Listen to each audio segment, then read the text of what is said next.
Don't feel like every single person that works in cybersecurity is the hooded hacker. We're not. I promise you we're not. It's not as hard as you think. And I know your first day is, like I said, when I was at the state, you're going to get into your first day. You're going to hear words you've never heard before and acronyms you never heard before. Just take a breath, open up Google. You're always going to be learning. So don't feel that when you're the first one in the room and you don't understand something, that you're the only one that doesn't understand something. Cybersecurity can be one of the most challenging yet rewarding careers out there. And today's guest is going to break down the career journey that spans the military, government, and corporate worlds, all while tackling some of the toughest security threats imaginable. You'll hear how lessons from these high-stake roles have not just shaped a career, but a mindset for success in cybersecurity.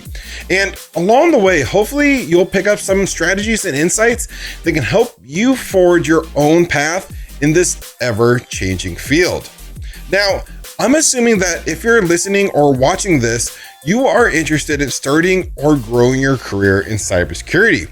And that is exactly why I built the IT Career Accelerator. It is more than just another community.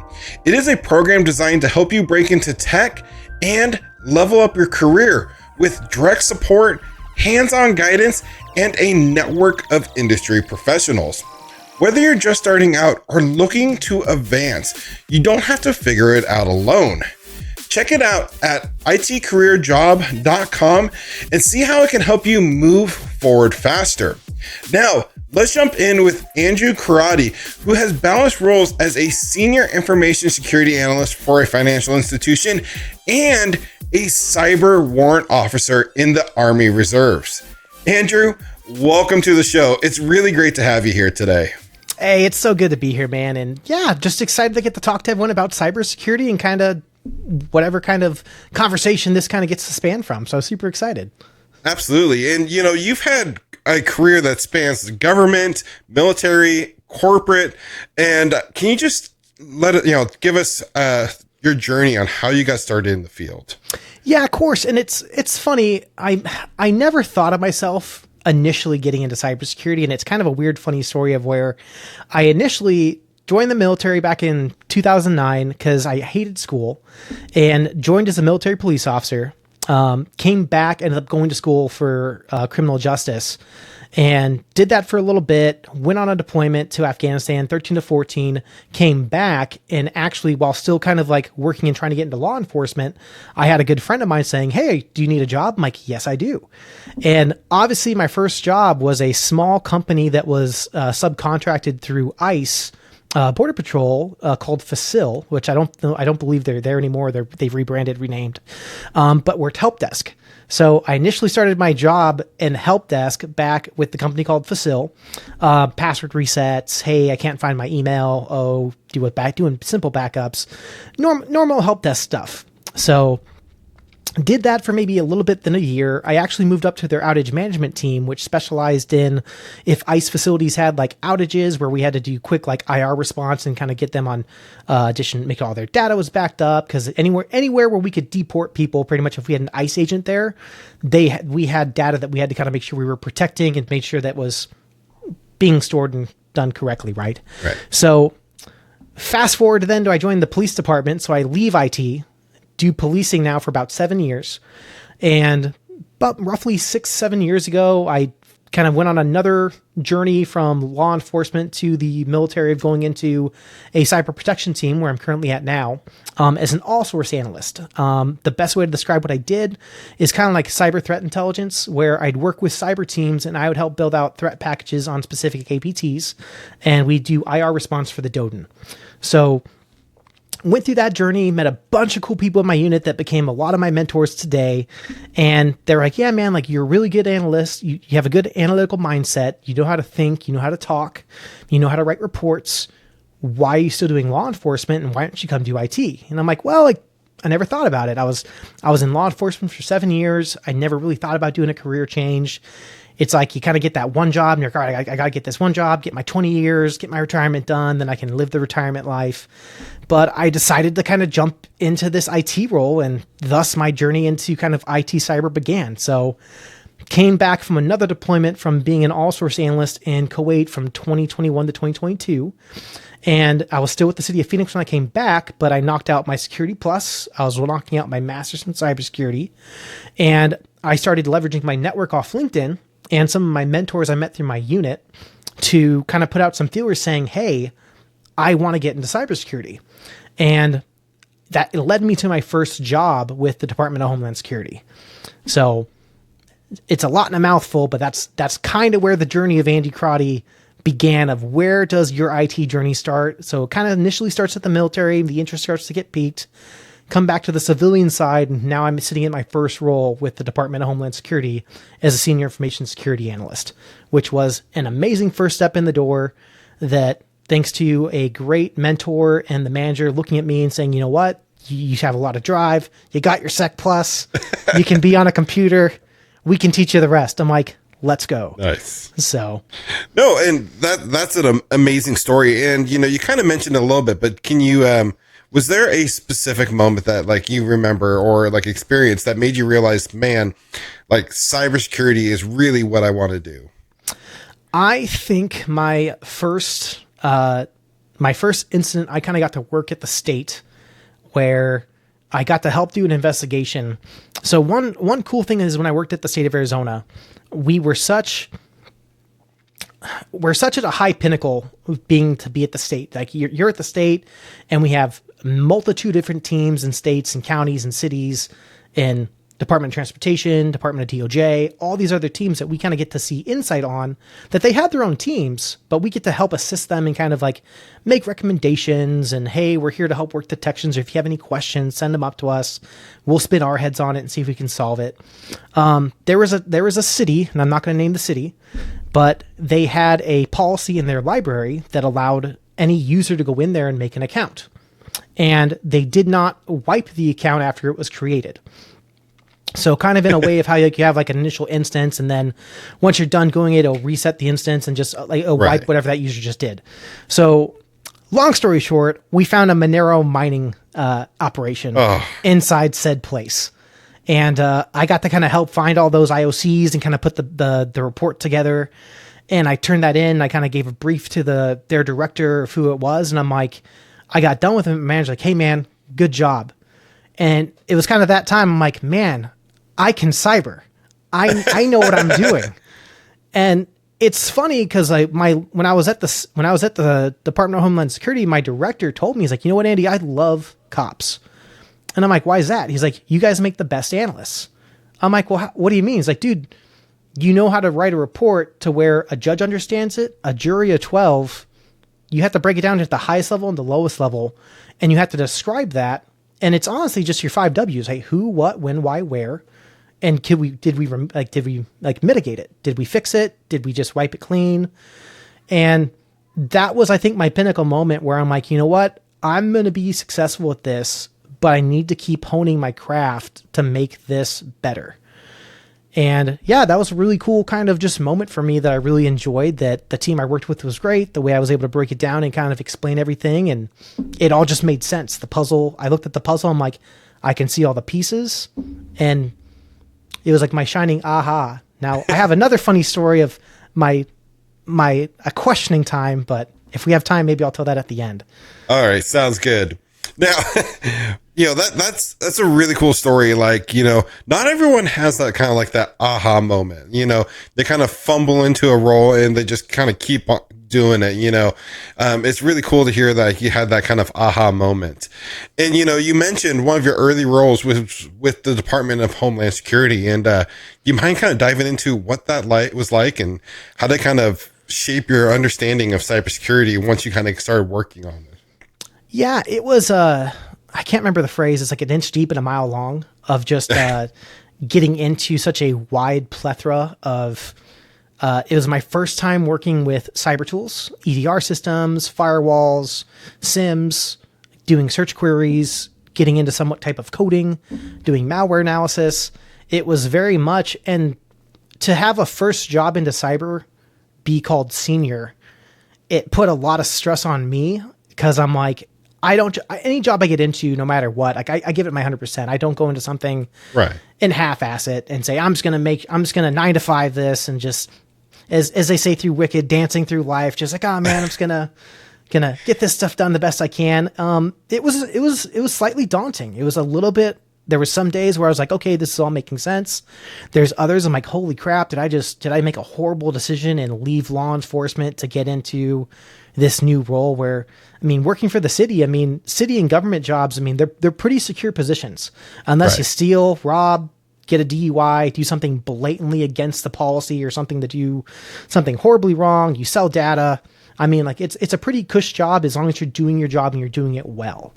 Yeah. So I had great mentorship that allowed me to get into all the tasks I was given on my day-to-day duties, going through we had a team email we had to go through. We sent out phishing notifications across different organizations.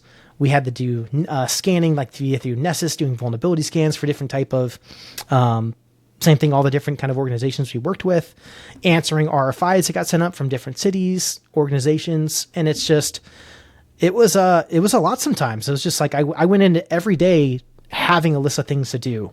And one thing I enjoyed is I actually got to stand up and work with a bunch of different states as well with their cyber teams. And we, malware information sharing platform MIST, we ended up doing a combined MIST share platform with multiple different organizations to include different states, where we started sharing different IOCs and incidents that occurred, which we could following the traffic light protocol. And yeah, it was a lot, but it was nice. It was a hybrid role. So I got to go into work, knock out some hard work. I got to work from home a few days and just kind of also do that. We had a pretty small team, so we actually also leveraged internships and interns very amazingly. And we had some rock star interns. So I got to do some mentoring. They got to mentor me. We had some fantastic kids that knew how to automate and Python. And hey, I did this script. I'm like, yes, teach me. And let's see how that works. Let's try it out first in this dev environment. And let's see if this can actually help maybe speed up some of the processes we're already trying to get done. And yeah, awesome. It was amazing. It was a blast. And hopefully that answers the question, but it was just a lot some days, but then some days it'd be quiet, which is also very nice sometimes. So yeah, no, absolutely. And I can 100% relate to that kind of that imposter syndrome when you first start out. Like, when you make that switch, it's like, gosh, did I make the right decision?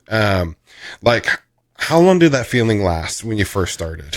Man, I feel like sometimes I'm still there, but it's I think probably once I left Department of Homeland Security, which I was only, oddly enough, I was only there for 9 months, but the one thing that showed me that I was in the right place is 6 months in, they actually moved me up to an engineer title, and I actually got to do some more tuning and more. We ended up switching SIMs while we were there, and I got to help do that facilitation. I got to help hire one of my best friends who luckily got to also replace me, which I told my boss when I was leaving. I'm like, hey, look, I already found my replacement for you. And he was a rock star, and he was a rock star after I left. And my boss was bittersweet when I left. And it's like, but he knew, he's like, you know what, man, like it made him feel good. Cause like, you know what, even though you were here for so short, the amount of work you put in also just shows how well he kind of got to teach me, because my manager there, his name's Adam Pena, was fantastic. He's now a director at one of the colleges here in the state of Arizona for one of the community colleges. But he gave me my chance. He helped me. He let me get into he let me put my hands in so many different tools and so many different things to kind of like broaden my scope. And I got to talk to people. We got to work with the NFL when they came for Super Bowl. We got to do election stuff for all the elections for the polls to make sure stuff was protected. And the amount of different hats and entities I got to meet alone in that 9 months taught me so much that when I did get headhunted to work over in the financial sector where I'm at now, I don't want to say I lost my imposter syndrome probably in that first year, but it slowly started going away. Because it's just, as you know, and many people know, is like the more you train something and in repetition, you're going to get more confident in those things. And if you do the little things right and you take your time and you work standardized and systematic and have a process, you start to catch things that maybe you miss. You'll start to slow down more and kind of understand maybe certain processes you maybe not used to understand back when you were getting started. And now when you start that type of analysis or go into something, it's like, oh man, this totally makes sense. And it's those aha moments where another little piece of that imposter syndrome gets taken off the shoulder in the back saying, hey, you belong here. You're doing a great job. And now you're teaching and talking to other people, having them do the same thing, getting into this field. The thing that made me super lethal at the state is I had such good relationships with a huge, broad network of SMEs. And the one thing I learned quickly in my time getting into IT is I never went to somebody without having a possible solution in mind or without having done all the work. So, and you'll understand this having kids. It's like when a kid comes to you, he's like, I can't open this bag. I'm like, well, did you try to open the bag? Well, no. Yep. I'm like, can you try to open it for me? I can't do it. Well, you need to try to open it and see if you can do it yourself. It's the same thing when it comes to cases I had to work or solutions I faced. I would run and chase down every possible solution or means I could first. And then I would take all my solutions so that when I called somebody asking for assistance, I'm like, hey, Dakota. So having this issue, I've done A, B, C, D. I'm thinking it's this problem. This is my solution. I want to go. Do you think I'm going down the right path, or am I completely 180 and do I need to kind of reassess this? And one, that gives that person I'm talking to my somewhat analytical mindset of like, hey, okay, they've already done A through X, but they just didn't try Z maybe. And it's like, hey, we'll just try Z and that should work. Or, hey, you know what, man, let's go back to option B and let's try that, but try doing this instead. Or, hey, looks like your command was off. Add this quick syntax in. That should work. And I'm like, oh man, it did. Awesome. No, that's such great advice. And, I kind of want to break down. So you're working at the Department of Homeland Security, and you mentioned you got headhunted to go work in the financial sector. Yes. How was that? What was that like? So I was over at the state for going on about 9 months. It was actually Christmas. And I got reached out to by a good friend of mine saying, hey man, there is a financial institute that would really like you to join their team. And I was very iffy on it because I just left PD. I've been with the state for 9 months, and I'm like, man, dude, how does this look? Me now just jumping ship to move to this new job. Exactly. And some of my friends in IT are like, oh no, man, that's normal in IT. People stay for a job for 2 to 3 years, and then they jump ship because they need to move up in skill or they need a higher pay cap increase. Right. Name X, name Y, excuse A, B, C. But I was torn. I really loved my team. I loved my manager. I mean, I had a good vibe with everybody. I was kicking butt. But I mean, at the end of the day, I have to take care of my family, and I'm married. I got 2 kids. I got to put them through college. Inflation's a son of a gun. And yeah. I had a great opportunity, and they came at me with a really friendly number. And they said, hey, look, we want to bring you on as a senior analyst. We think that you'd be a great fit for this team. And I thought it over long and hard. And I actually talked to my manager about it. I talked to Adam, like, hey man, look, I'm like, he gave me my Christmas card that had a $25 Amazon gift card in it. And I'm like, I feel I should give this back to you. Cause I was like, hey, I want to ask you a question. He's like, oh yeah, come here real quick. And we step outside our Christmas party, and he gives me my Christmas card. I'm like, you might want this back after the question I'm about to ask you. And I asked him about it because I'm like, hey, I'm new in IT. I've only been in IT for 9 months, and I'm getting headhunted to go to this financial institute. And he honestly gave me the best advice ever. He's like, you know what, man? He's like, you're being super successful. I think you're capped here at the state currently. The financial piece of it too, what they were offering, he's like, dude, that's a great number. That's going to take care of you and your family.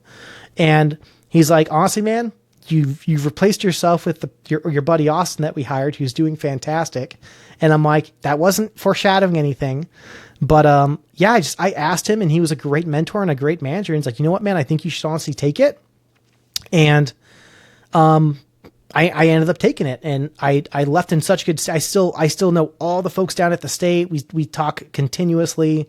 I pretty much got told if there was any reason or anything of why I would ever want to come back, the door was always open. So Nice. It kind of goes into another piece of it though too, is like when you're looking for places, never burn bridges if you can. Keep good relationships, because and I still talk to the director and the CISO over at the state, and we're on first name basis. I'm actually going to meet with one of them next week for lunch. Oh, that's and so it's cool. just like, yeah, we still talk all the time. Like they still get to talk with me and mentor on stuff. And I send them new folks and analysts that when I see a role open, I try to send them good talent as well, saying, hey, this is a great team. You guys would love this environment. The work they're doing is fantastic. And, but it was hard. It was hard, but I had a good team and good mentors. And yeah, my manager actually, in a polite way, is like, yeah, man, you should totally take this. This is going to be great for you and your family and great for your career. And you should take it 100% and just know if anything happens, we'll take you right back. I'm like, wow, okay. Sounds too good to be true. I can 100% relate to that because, my first job, I was a IT support specialist, which was my title, and job titles in tech suck for most companies, and because when I started there as an IT support specialist, I was basic help desk, resetting Windows passwords, setting up email accounts. By the time I left, I was designing the complete IT infrastructure for all our brand new hotels we were building. We were a hotel chain. And when I say designing, I was sitting down with the building architects and, okay, I need cabling from here to here. I was drawing CAD drawings. Gosh. I was doing it all. And then I was overseeing the implementation. Okay, the hotel's built. Okay, we're building out a network closet here. We're doing this. Like I did it all. And I was still an IT support specialist. But I loved the job. I had an amazing boss there. I texted him yesterday. Like last time I was in town, we went and caught lunch type of thing. Nice. And, so I 100% always try to leave on the best terms, but I understand like you got to take care of yourself first. There was no room for growth in that organization for me, which was one of the reasons I ended up leaving. It's just because like I was maxed out. I had gotten some really, really big raises while I was there. Like I started off at like $49,000 a year. And when I left 2 years later, I was like $63,000 a year. So like over $13,000 in raises in like 2 years is just crazy. That's pretty solid. That's actually that's really solid. Yeah. My first raise was like 10 grand. So like it was crazy,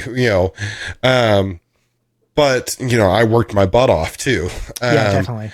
So what I'm getting at is make sure you leave on good basis because you never know when you might need to call on that reference or whatever might happen, through your career. And just simply having that resource, like, hey, remember that one time we had this trouble, this problem, I'm having that trouble and I can't remember what we did to solve it or whatever, having those connections in the industry is huge. No, you're 100% right. You're 100% right. And it's, you never know when you're going to run into someone, whether it's they're also coming to your organization, it's you're going back, they leave and you somehow eventually also cross paths again. Like, They say in the military is a small world. So a lot of the folks I run into when it comes to cyber, I 100% will see a lot of them again in 6 months to a year at a different exercise, if a different training event, a different course, a training course we have to go to, or even like an IR response that we go out to depending on where it's located. So CONUS, I've gotten to go to Germany these last 2 years. And every time I get to go to Germany, I get to see one of my buddies that's over in Wiesbaden. And it's a blast, man. He's like, oh, man, you guys are here? I'm like, yeah, something happened. We're here to fix it. He's like, cool, dude. Like, get me up when you guys are done. Let's go get some food. And it's always nice to make those connections and kind of get continuously keep the talk with people. And yeah, absolutely. Growing your network is not a bad thing. Like I'd say your network is such a strong foundation, whether it's you're wanting to grow, whether you're wanting just to kind of put yourself out there, or if you're just trying to kind of talk to people and like someone's really good in a certain skill you want to get into.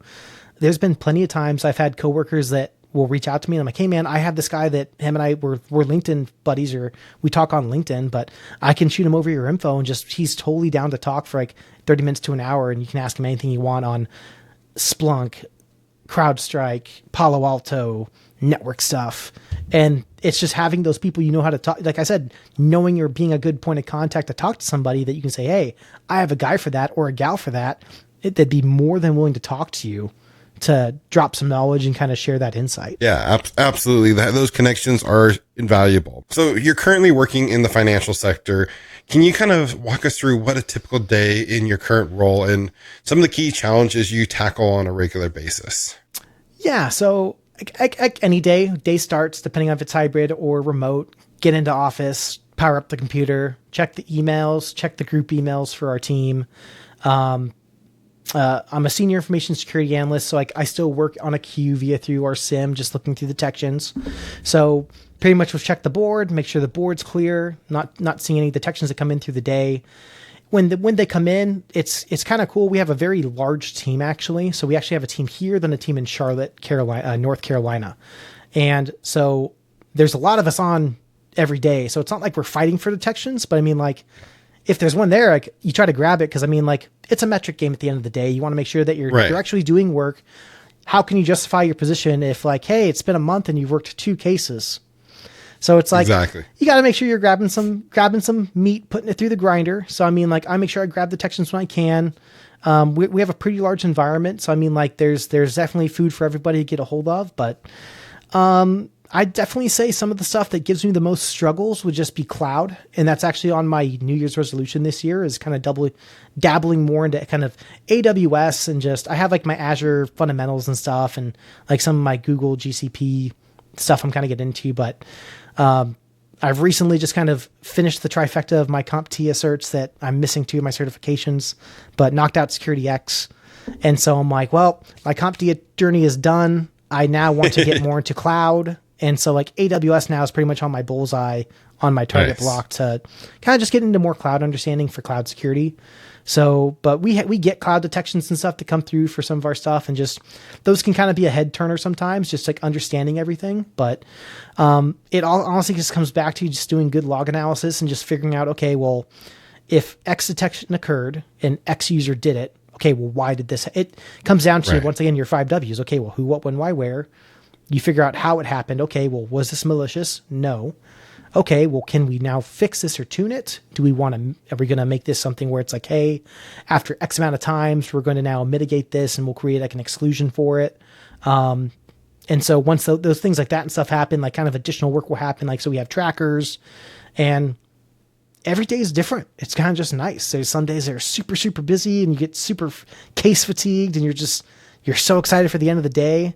And then there's other days where it's just extremely dead, and it's just like, I'll be on YouTube, I'll be on LinkedIn, I'll maybe try to jump on like LinkedIn Learning, or I'll jump on like Try Hack Me or something, and just like, I'm going to do a new room today, or maybe there's like a new kind of like challenge I want to kind of understand, and just that continuous learning kind of mindset, just, okay, what do I want to get into this year? What do I want to learn today? And just kind of like jump into that kind of to keep my mind kind of like challenged and stuff. That way I'm not just kind of zoned out on a screen the entire day. So. No. Yeah, 100%. You know, I'm a strong proponent of, you know, trying to, whenever you have some free time, you know, is picking up, you know, the field is evolving so quickly, and cybersecurity even more so. 100%. It is, if sometimes it feels impossible to keep up, you know, you have to constantly be learning and educating yourself on the changes and the new, what's coming around the corner. And cloud, I feel, is one of those things that cloud touches every aspect of tech in one way or another now. So I think that's a really great path you're going down. Now, the financial sector is obviously like a prime target for cyber threats. Like, yes, you know, it's got the biggest bullseye, I feel, on its back as out of any of the sectors. Like, you know, one of the biggest, I should say. But like, how does that shape the way you approach your work? You know, does that kind of change? Like, is that different than maybe your typical, you know, security analyst position? I don't want to say it doesn't. I mean, I honestly, I treat every detection in a sense the same. I mean, obviously, like, you'll have different like lows, medium, highs, criticals. There's some that obviously, like, usually within like the first 5 to 3 minutes when I open up a detection, I can kind of quickly, with a quick glance of going through logs and kind of making a quick assessment, say, okay, this isn't bad. It's the ones that I get into and I can't do that, where I'm like, this doesn't give me a good warm and fuzzy. And then at that point, it's like, okay, how long do I want to spend on this before I want to escalate it up to someone else on like our tier 2s or engineers or our threat hunt team when we're not hunting ourselves? Right. And it's hard. I'd say it's a good a gauge. I honestly think, like you said, the financial sector is a very prime target for many organizations, both foreign and domestic. I would say I still try to keep my casework, though, like standardized and systematic. Because when you start to kind of get scatterbrained or start to kind of go all over the place, whether it's a super basic weapon, like a user goes to a blocked website, or maybe a user fails his login 5 times, if you treat them different, which you kind of should, Right. I would, how do I want to say this? It's standardized and systematic is probably the best way I would do it. Because if you're going to go and deviate off certain things, like if I don't check, okay, well, I'm going to check the host name. I'm going to check the user. I'm going to check when's the last time they failed to log in. I'm going to check, okay, what traffic have they been going to this last week? Hey, this user shows that they're on vacation. Why is this user even logged on? Are they just checking their emails like most of us do when we're on vacation, even though we say we're not in office? So I would say I still try to take I keep a leveled mindset. And like I said, within the first 5 to 10 minutes, I can quickly kind of deviate. Okay, I need to either quickly escalate this up because there's something odd going on, or, hey, you know what? I just need to dive a little bit more, but this looks benign or not malicious to me. So yeah, that's hard. That's a hard question. Cause it's just like, it's like, there's so many attacks going on that are just so smooth and clever. Department, I think it was the Treasury that just got popped in like this last week. And it's just like, you think like, man, like there's some probably smart whizzes there at the Department of Treasury, and they just got popped. So it's just like, and it's the mindset of like, you're always compromised is like what any job I've gone into or talked to, it's like, hey, always like that they're already inside. I'm like, gotcha. And it's just like, it's silly, but it's just like, if you keep that mentality, it's like, okay, well then everything's important.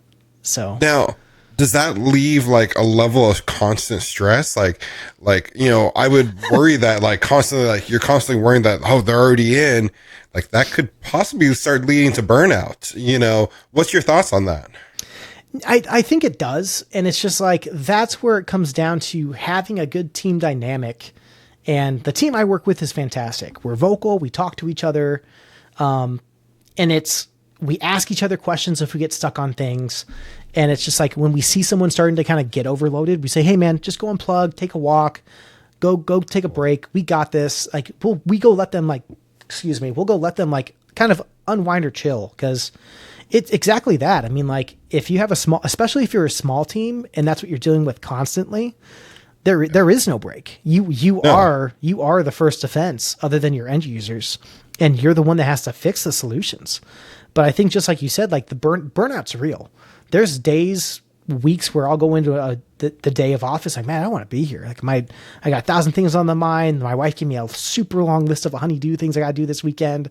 I just want to play games and be lazy. But it's just like, I need to learn cloud. I need to learn this. I need to make sure I'm sharp for the next week.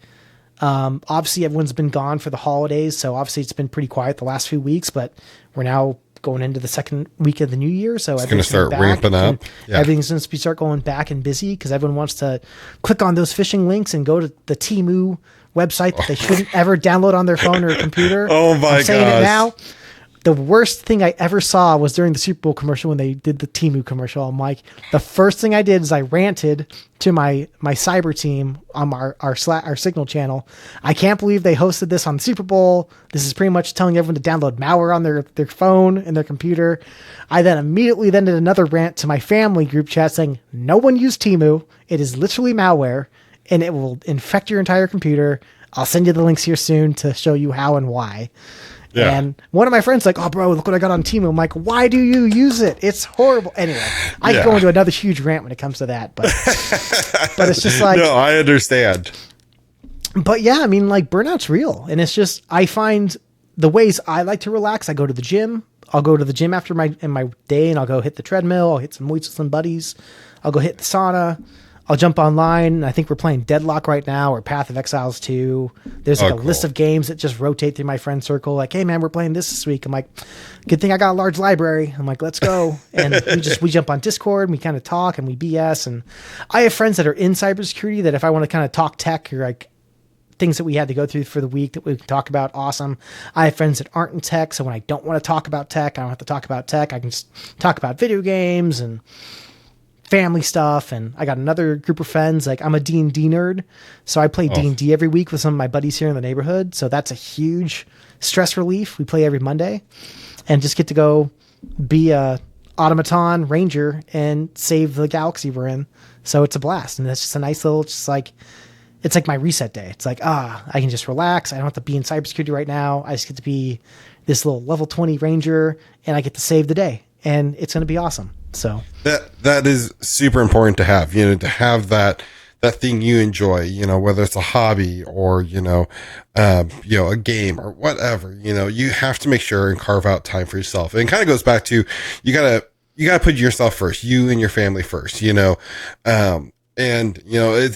it's good that you recognize that and, have a position that, gives you that flexibility as well. And while we're talking about like burnout and stuff like that, let's kind of zoom out to like the higher level here. And, let's compare, I'd like to, your opinion on like corporate, government, military, cybersecurity across the three, since you've had that experience, what is that like? Is there like when you prefer? I don't necessarily want to put that, make top you like, three?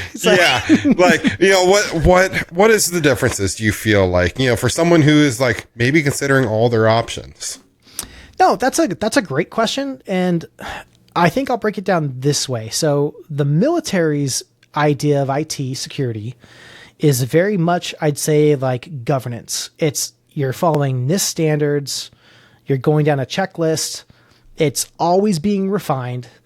And the one headache that kind of stinks sometimes is that sometimes when it comes to the training, the military can, I think sometimes, especially just coming from my schoolhouse, I learned some amazing concepts, but some of it just still seems a little bit behind the commercial side. And it's just so much trying to change the doctrine. And it's just expensive. So, and for example, training, if I want to talk about training right now, of the best training I can get on this on the civilian side, first thing that comes to my mind is SANS. SANS certifications and SANS training is like the university standard, I'd say, of like understanding a concept, getting the certification, getting the training. Now, if I want to go to like, okay, well now what's my community college level training? Not to bash on CompTIA, but I'd say it's more of a multiple choice ABCD. It's more cost effective. There's still some great concepts and training you can get out of it. Some companies are still accepting it. I feel like CompTIA is almost losing its value of what it used to be. And not saying it's not good to have still, and not telling people to not go get their Sec Plus, not go get their CYSA, Linux Plus, any of that stuff's great to have, and it shows people you're learning. But it's just like, there's things like now like TMC security with Heath Adams.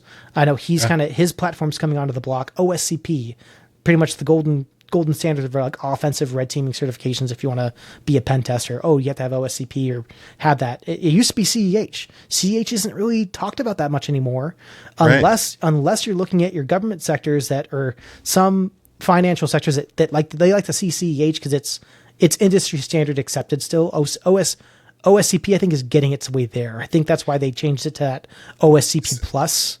Yeah. So I feel like CEH kind of became the black sheep, there was that whole thing where everyone was kind of shunning them, especially for the cost and all that. But yeah, no, and I agree 100% about CompTIA. I'm actually Monday recording an episode about because CompTIA just got bought out by private equity. They're no longer a non-for-profit. Mm-hmm. They've lost their vendor neutrality. Like, are they going to continue holding the high standard that they've had, or are we going to start seeing employers A plus being 2 vouchers or 2 tests? Anyway, so that's going to be something interesting. But I 100% agree with you there. It's like, what is really going to be the new gold standard in all honesty when it comes to certifications? Yeah. So, but continuing on though, so the military I think is very much of like, hey, we do a lot of refining. We go back into certain sims and things, and we'll make rule tuning. We'll do a lot of stuff. We'll go through and like, hey, is everything set up to par? Is this all up to date? Do you guys have the correct training? When's the last time you guys did vulnerability scans? Okay, show us the last scans. Have you remediated those said scans? And sometimes depending on if it's like a green suitor or if it's a contractor, green suitor being like a military person actually sitting behind that desk, fingers on keyboard, making the changes, or if it's like an MSSP that's doing that for some organizations of the DoD, it's like, okay, well, it hasn't been fixed. Okay, well, why hasn't it been done? Is there someone here that can't? Can you guys not do it? Do you guys understand what needs to be done? Is there that skill differential of like just the one guy that does it's on leave? Because there's only one SME guy that can do like YARA rule generation or create those YARA rules. When it comes to the state I thought did a fantastic job. And the one thing I liked about the state is that I almost would say they over communicated, which is amazing. And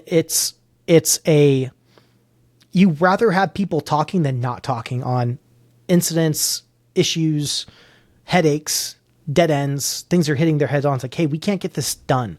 Well, hey, come talk to us, because the state has so many resources where we can reach out. They have a fantastic thing going on right now, K through 12. They're doing a cybersecurity program for a lot of the schools here in the Valley here in Arizona. And it's just like when they initially got that started, it was a huge win for K through 12, because you'll hear about schools getting ransomware and they pay the ransom, or they have nothing. They don't know what to do. No, that just happened in my city. Yeah, no, that seriously just happened in my city. And being the ISP that supplies internet for them, they're like, oh, can you help us? I'm like, well, that really doesn't have anything to do with what we do, but how can we help?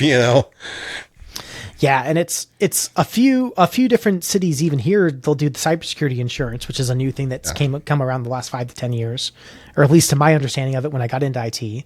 Right. And it's the same thing. It's ideally just either one, if they can't get your data back or get a backup, it's them negotiating a ransom for your data back anyway, which is, we all know, is a horrible thing to do, because they're just going to come back at a later time if they're setting up those C2s and those backdoors get just back onto the network.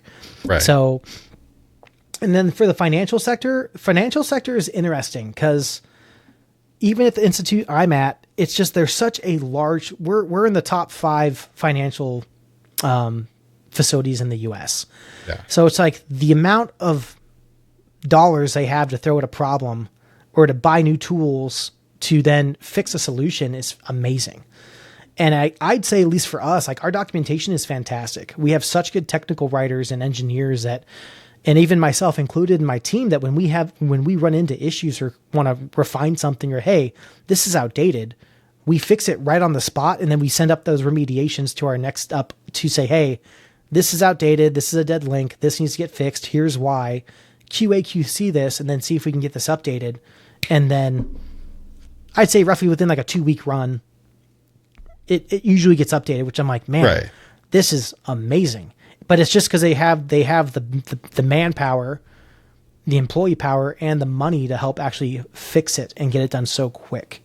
Obviously, at the state and the DoD for the military, things move slow, because your budget for your whole FY is usually already decided December. So when January hits, or that October, depending on your FY hits for the start of the new year or start of the FY, October 1st for the military, come October 1st, your funds are already halfway done. Like, well, we already paid Peter to pay Paul, and we already signed this new contract to do X. So exactly, if you want to get that new tool, you have to wait till like 2027. And so it's such a long means of having to plan out processes to pick up new tools, to pick up new training. Because if the funds aren't there, you have to either for states and stuff, and other even small organizations, you can get grant writers, you can apply for grants and get those said tools. Right. But then, okay, well, now that's a completely possibly new position if you have no one that's even done grant writing before. So, but that's how I would kind of like maybe explain, or my mind thought process on like the 3 I've gotten to work in on both the state, financial, and then the DoD. So. No, and it is interesting to see, and you explained it really well, like the different processes and the timeline it takes and stuff like that. It makes a lot of sense, and each position I think has its strengths and weaknesses. Definitely. I've worked in the private sector, and my current job, while it's still technically the private sector, we're owned by city municipality, so it is government adjacent type of thing. Mm-hmm. So I've seen that as well, and I 100% nail on the head. Like the private sector can typically move a lot quicker. They have the funds and the resources to adjust quickly. When you start getting up in the government and stuff like that, it takes a lot longer. You got to wait for your fiscal year to come around. Like I'm currently working on through that right now. And yeah, it's interesting. Now, alongside your current role in the financial sector, you're serving as a cyber warrant officer, which that name sounds so cool. Can you kind of walk us through like what that role involves and, what a day looks like for that? Yeah. So I break it down to, it's almost like a cybersecurity engineer is probably the best civilian title to give it. So I actually literally just got done with the training here. I was in Augusta, Georgia for the last 6 months for my warrant officer basic course for the cyber warfare operations warrant officer position. And it was a lot. We did DECO operations. We did OCO operations. We did a basic exploitation analyst course, which is super cool. We worked across all 3 different networks, with it being NIPR, which is like your unclass, your SIPR, which is like your secret, all the way up to like our TSSCI stuff on like on high side. And it was a lot. So I got to learn PowerShell, Python. We worked inside Endgame, CrowdStrike, Elastic, Splunk, Security Onion. It was such a plethora of things I had to learn all at once. And it was just like, okay, we're going to learn it for 3 weeks and test. Okay, we're going to learn. Okay, now next thing, 3 weeks and test. It's just like, whew. So definitely sometimes just a fire hydrant worth of knowledge.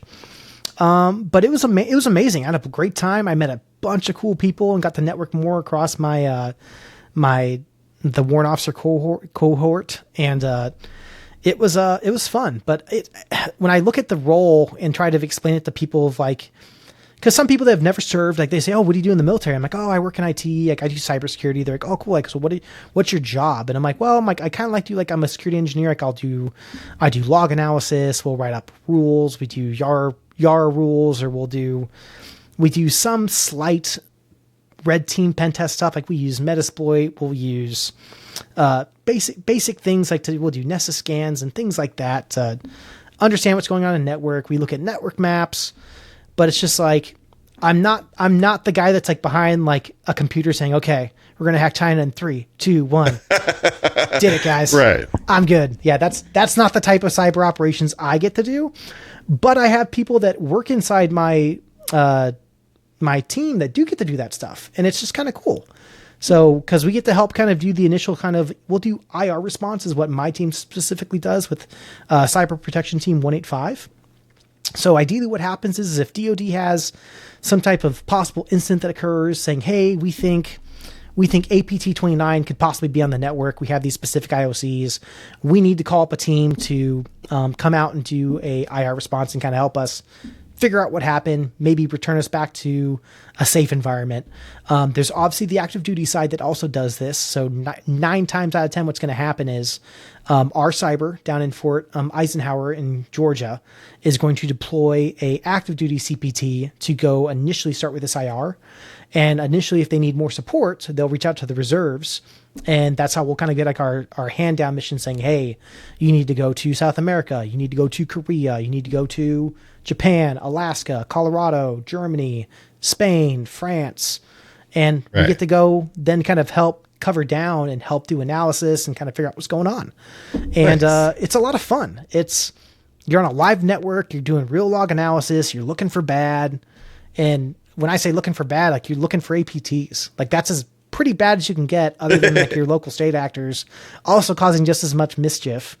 But yeah, I think the first time I got to do that 2 years ago when I got to go to Germany and I got to be on network, and I'm like, man, once again, it comes to that imposter syndrome. It's like, man, like this is it. Like we need to find bad. And it's just kind of cool. You get to kind of really kind of dive into your skill and your tradecraft, and just, hey, I need to do what I just got taught and learned, and now I get to do it on an actual live network, not some spun up VM, not some, okay, we're going to let's just talk it out. Okay, what would we do next? So you're in there running commands, you're pulling logs, you're opening up Wireshark, you're going through PCAPs, and yeah, man, I don't want to say it's like exhilarating, but it's just like it's fun. Like you hope you don't find anything, because like you don't want to find anything. Like, hey, you know what? It was a misfire. I don't know what you guys saw, but everything looks fine. But yeah, when you do find bad, it's just like you get to do that report. You get to do a whole kind of incident report of for all your findings, the IOCs, screenshots, a huge PowerPoint. You present that to a general. Hey, here's our recommendations. Here's what we think you should do. Here's some additional tuning and rules you guys can create. Obviously heavy relying on MITRE, because MITRE does a fantastic job of also kind of laying out all your T codes and all these other APTs that they've already found from all their previous incidents, where it's like, hey, look, we noticed you don't have a APT28 kind of profile set on your guys' SIM. Like, we'd recommend putting all these different rules in that are going to look for these specific techniques. So when you guys see these techniques again, you'll be able to kind of already kind of like trigger foot, like, hey, we've seen that before, Right. hold on. And then it can get stopped, or at least kind of like forward thinking. So, but yeah, it's been a blast. It's been fun. So Now, how does your military like perspective influence your approach to like the corporate world? it's a double-edged sword. So, cause I get to, it's like when I was before I was in cyber, I was a military police officer. So obviously being a military police officer and being a police officer was awesome, because any training I got from PD, I could correlate it to being a PD law enforcement for the military, even though I'm also having to understand UCMJ. So before I became a detective, I actually went to our military police investigator course, which was like a 6-month course in Fort Leonard Wood, Missouri. So that taught me how to do better, deeper casework, photos, and a ton of different investigation techniques that I then got to bring back to the Phoenix Police Department, saying, hey, look. And as I got on as a detective, I got to kind of do that next and say, hey, look, I've been a detective for the military, and I got to leverage all that training for my police time. So it's kind of the same thing. So any of my training I get to do for the military, they want to send me through like Splunk training or Elastic or CrowdStrike or whatever kind of training they want to name it. Malware analysis, or, hey, we're going to put you through the SANS class. I'm like, yeah, do it. I get to look at my employer and say, hey, look, I need 2 weeks to do this military stuff, but you're getting this skill out of it if you guys let me go. And my work has a fantastic military leave policy, which is amazing. And my boss is actually a retired warrant officer. So he also just understands, it comes in a good understanding of like, hey, this is what I'm going to go do. This is how it's going to benefit the company. So it's obviously a pretty easy sell.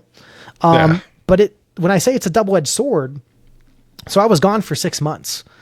And when I came back to my team, I had people that left my team that are now leads. I had folks leave my team that are now SOC managers in different organizations. And I'm like, man, did I lose something by being gone for this military training for this long, that now am I behind the power curve of what I should have been doing here at the bank, or if I should have been doing something else? And so it's trying to, like, it's your best of both worlds. It's one of my buddies put it as it's like a pyramid, because on top of that pyramid, you have your family. So you have your family, the military, and then your work. Any part of that can collapse at any time as soon as one gets removed. But at the same sense, it's like, if you're trying to keep it perfectly balanced, okay, well, who's getting the most percentage? And I think you can probably easily agree with me. My family is my number one priority. Yep. And 100%. so anytime I get into a job or a new role, or I have to talk to new management, I explain like, hey, look, like I value my family time over work, but I'm also was extremely hard worker, and I will come in on days off. I will jump on remotely if something's going on, but all I ask is if I have family time I put in leave for, if I need to do vacation, I just ask that they respect that and they do their best to allow that to happen. Excuse me. No, that's so. So again, if they, that's the biggest thing. And in the military, military is an arm twist, because if the Army tells me to go somewhere and I say no, I go to Leavenworth. So it's just like, I now want to go to jail. So it's like, but the Army's pretty solid on it. They give me pretty fair warning and heads up, like, hey, we need you to go to X training, or we need you to go to X location. And they give you like a 60, 90-day heads up. And that way I can talk to my boss, aka my wife, and say, hey, this is on the calendar for 90 days, possibly. And we've been married for going on 6 years now. And I think she's finally learned in the Army. And I jokingly said, because like when I went to Germany 2 years, I'm like, I'm not going to believe I'm in Germany until the plane hits the ground and I am stepping on German soil, because the Army can tell me I'm going to the moon. Until they give me orders, they put me on a rocket and they get me up there. I'm like, well, I guess I'm going to the moon. So I've explained to the wife, I'm like, hey, look, the Army can tell me this until they're blue in the face, but until they give me actual documentation, they get my plane ticket, I have to go somewhere, I try not to have her stress out and worry like, oh man, we have to now plan around this. I'm like, they just mentioned it in a breath. I'm like, let's even just see if it happens. Things change as always. So, but absolutely. Now, are there any misconceptions about cybersecurity careers that you'd like to clear up for people that are listening to this that are maybe just starting out? It's not as hard as you think. And I know your first day is, like I said, when I was at the state, you're going to get into your first day. You're going to hear words you've never heard before and acronyms you've never heard before. Just take a breath, open up Google, type in what you're trying to understand. If Google doesn't know, talk to a coworker, open up documentation. You're always going to be learning. So don't feel that when you're the first one in the room and you don't understand something, that you're the only one that doesn't understand something. I am known for asking questions that at the end of a call, I'll have engineers ask me like, hey man, they'll ping me on Teams like, hey man, glad you asked that because I had no idea what they were saying. I'm like, yeah, neither did I. That's why I asked. And you'll learn tactically I have a person I'll talk to first on my team that's an engineer. I'm like, hey, is this a silly question to ask? Like, do we already know this? I just don't know that tribal knowledge. And they'll let me know like, yeah, no, we don't know that. Let's ask it. And I'm like, okay, can I ask it or would you like to ask it? Because just as you know, and I know, Dakota, depending on who's asking the question can sometimes also get different responses. Not 100%. Not everyone on a call wants to hear from an analyst. They rather hear from that engineer or that architect that asked the question. So I've also 100%. Learned just tactically how to ask said, hey, can I ask that question or do I need someone else to ask that question? And at the end of the day, I'll still get the credit for said thought process because our team's fantastic. But it's just like, but yeah, don't sweat. Don't think that this is an undoable field to get into. Anyone can break into cyber. It takes time, and you're going to get a lot of rejections. I applied to so many positions when I was trying to get in before I got into the state. I know some people say, like, I interviewed 1,000 times. I'm like, I didn't interview 1,000 times, but I easily put in probably over 150 applications and at least did over 30 interviews before I found my job at the state to break into cyber and to get my chance. And I just say, don't be discouraged. If you keep getting those, hey, thanks so much for applying, but unfortunately you're not the candidate we want, you're going to see those. Just keep trying, keep applying yourself, be the best candidate that's going to fix that company's problem. If you're the best candidate and you read through the job, you understand what they're asking for, and you can replicate that to a resume and a cover letter, and then you can sell yourself on an interview, they will see that you're going to be you're going to be the solution to the problem they're trying to solve.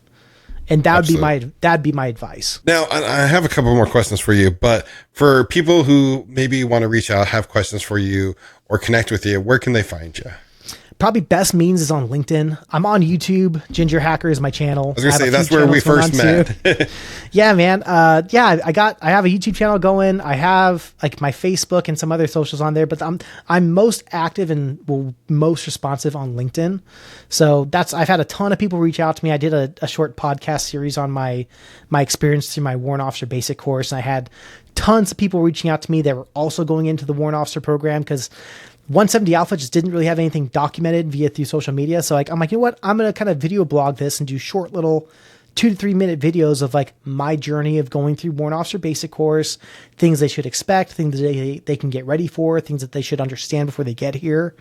And I know I saw you on the Advent of Cyber 2024 video challenge. And I'm like, oh man, hashtag goals. Cause I love to try hack these Advent of Cyber. And yeah, the videos are fantastic. And I know I reached out to you, then yeah, we connected and it was great. I was very excited. Absolutely. And I will definitely make sure and link up everything, your YouTube channel, LinkedIn, all that will be down in the description or the show notes of this episode for anyone who wants to follow you. What is one thing you wish more people knew about, the impact they can make in the cybersecurity career? Does that make sense? Like the impact they can make in the career field? If they're trying to get into the field or if they're already inside the field, I guess is my question. Either or. That's kind of can be either or, like people, like the impact people are making, by getting into the cybersecurity career. I'll answer it 2 different ways. So if you're trying to break into the cybersecurity field, if you don't have certifications, that is not a end all be all deal breaker. The way to get around that is to showcase yourself off GitHub, off Stack Overflow, off TryHackMe, hack the box. I have a few people I mentor right now, and he asked me a great question. He's like, hey man, he's trying to break into cyber. He's like, hey, like I want to post on my LinkedIn. I gave him a challenge. Like, hey, I want you to complete the Advent of Cyber for Try Hack Me. And he completed it. And I'm like, dude, that's fantastic. He's like, yeah, man, like, I guess I have a question. He's like, do you think I should post it on my LinkedIn? I'm like, yeah, man, why not? He's like, well, like my coworkers are on there and like, I don't want them like to think it's weird I'm doing cybersecurity. I'm like, no, man, like there's some points in time where, especially if you're trying to get into that field, like do a little bragging, man. Like you worked hard. Advent of Cyber is not the easiest thing to do. And I mean, like, even if you follow the videos sometimes, there's a few videos where like I was following the videos to a T and I still couldn't get the solution I wanted. And I'm like, exactly. And you still have to troubleshoot that and fix it. But I told him, like, hey man, like that's a great thing for when you're trying to get into cybersecurity and you're trying to, LinkedIn is the new cover letter. First off, I want to throw that out there real quick. Your LinkedIn profile shows a recruiter or shows a potential manager or team members, hey, who is Andrew Crotty? Let's go see if he has LinkedIn. Oh, here's his LinkedIn. Oh, he's a warrant officer. Oh, he works at this place. Oh, he has X amount of certifications. Oh man, he posts a lot. Oh, he did Advent of Cyber. Oh man, he knows Google. Oh, he knows XYZ. Okay, this guy seems, like I said, it's a quick bluff of, hey, who am I? And by posting those things when you're trying to, especially get your first cybersecurity job, hey, I pwned a box on Hack the Box, or hey, I just finished my Splunk fundamentals box challenges to Try Hack Me. Okay, well, cool. You just showed that you know how to do basic exploitation because you rooted the box. Okay, you just showed now another way that you can go through Splunk using that for log analysis. So if that's a specific thing that a recruiter is looking for a specific role, that's going to be fantastic to get you into that role, saying, hey, look, company X, so-and-so doesn't have any certifications, but hey, they do all these challenges. They post like almost weekly. They're going through all these challenges to Hack the Box, Try Hack Me. They have these skills that we can bypass certifications, and that's something they can work toward and that can be taught. Now, if you're already in the field and you're still trying to kind of like, remind me what the question was, because now I can't remember. Like how are they impacting, like by getting into the cybersecurity field, what kind of impact are they having like in like an organization or something like that? So for an organization, the way I describe it is a cybersecurity analyst or engineer or whatever position you're doing in cybersecurity, you're kind of like a police officer. You're protecting that organization. And so anytime something happens, that's the crime. You need to solve that said crime. And by solving said crime, you're doing a report, you're doing investigations, you're pulling up evidence, you're collecting all said evidence, and then you're writing up your bluff saying, hey, on this date and this time, user John Doe went from his work computer and went to giverussiasecrets.ru. And luckily our web application firewall blocked this traffic, but we need to investigate this because that's odd behavior. And then you're going to send that to your incident response team or maybe ICO to say, hey, we need to reprimand this guy or ask him more questions, or internal affairs. But that's your job, and you're the first tip of the spear to find out why bad is happening. And you can there's going to be multiple ways you're going to find it. You're either going to mitigate it saying, yep, this isn't bad. It's not malicious. He meant to type in Russian Teletubbies. For some reason went to Russia Hacker RU. So yeah, this isn't benign. We ended up reaching out to the man. And there's other ways to work around it, but you're going to do that investigation and find out why and what's going on. And then comes down to, well, if this is normal traffic thing, maybe he's a cyber threat intelligence analyst for your organization that's going to that site and pulling information. Okay, well now that seems normal. Because, you want your cyber threat folks to maybe go to those slightly odd, malicious sites and pull data and pull information, or maybe they're going to the dark web. So, I mean, like, it comes down to also who's causing said detections and those issues. So then let's now reverse that. Let's say it's an actual correct person doing their titled duties, going to maybe a slightly malicious site that no one normally would go to. Now that we're going to see this on an every other day basis, now let's tune this out. And that's where those analysts, a lot of people think like there has to be all here's what needs to happen, and they feel that someone else has to go and do it. I'm like, take some ownership and say, hey, you know what, boss? I noticed we see this detection almost every other day, and for the last month, it's happened 25 times. I think we should write an exclusion for this said user for this said issue, and this is how that could happen. It shows initiative, it shows forward thinking, and it's just also good. You're going to now learn small pieces of that next role, because usually it's not the analyst doing those type of exclusions. That's your engineers or another maybe even team that does it. So learning those next steps or learning the next role ahead of you is going to put you leagues above other analysts for promotion position. And it'll kind of help you just understand, I think, your job more to kind of get that stuff kind of ironed out and done. Such great advice. And you know, as we land the plane here, you touched on this a little bit, but I really want to drive it home for people that are listening. What is that one piece of advice you would give someone who is worried that they don't have the technical background to succeed in cybersecurity? You know, what would you tell them? Don't feel like every single person that works in cybersecurity is the hooded hacker. We're not. I promise you we're not. I have folks on my team that are leagues above me when it comes to Python, Java, PowerShell, Ruby, C++, name whatever code language you want. But just because I don't have that knowledge or understanding doesn't mean I'm a bad cybersecurity analyst. Doesn't mean I don't know how to do the job. Maybe I don't have the skills specifically to like go and like automate something immediately. Like, hey, I can automate that. But that's what learning and training yourself and getting into that next thing that maybe you're weak in. I mean, AI is, and we didn't even talk about AI, but AI is such a huge thing right now where you can leverage some AIs correctly to get you half of the way there to understanding concepts or maybe helping with coding. You have Microsoft Copilot, you have Gemini, I think, through Google. And if you don't understand something, do the research and put in the work to understand it more. But don't get discouraged, and don't feel that just because you're not good at said X and maybe everyone else is, that means you're bad at cybersecurity. You're not. You're just different. And all people in IT are different. I'm different compared to how Dakota would work a case. Dakota's different how he would work a case. Doesn't mean that one of us is better than the other. It just means that we do things differently. And Absolutely. whether I build a house with cement and he uses Quickcrete, like same but different. So Exactly. we're both building houses. So, but yeah, just to stay positive and just understand that you're not always going to be good at something. Andrew, thank you so much. We could talk for hours, I'm sure. But we've covered so much here. Thank you. Your journey is inspiration to others, I feel. And, you've just dropped some big pieces of knowledge for people. I hope everyone who's watching or listening to this took something away. If you did, let me know in the comments below. I'm curious, what everyone gets out of these episodes.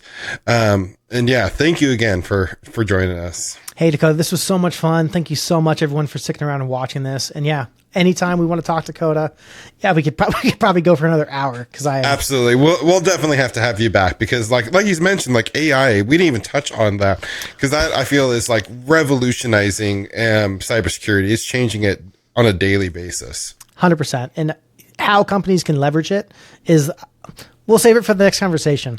But yes, yeah. 100%. How they can leverage it, the tool it is, the new threat vectors it's opening up, like, yeah, it is, it's crazy. But yeah, thank you again so much. Like I mentioned, all of Andy's links are down in the description. Go check him out. Check out his amazing YouTube channel. Hit him up on LinkedIn. Let him know where you saw him. Thank you again. Everyone, I hope you enjoyed this episode. And until next time, keep learning.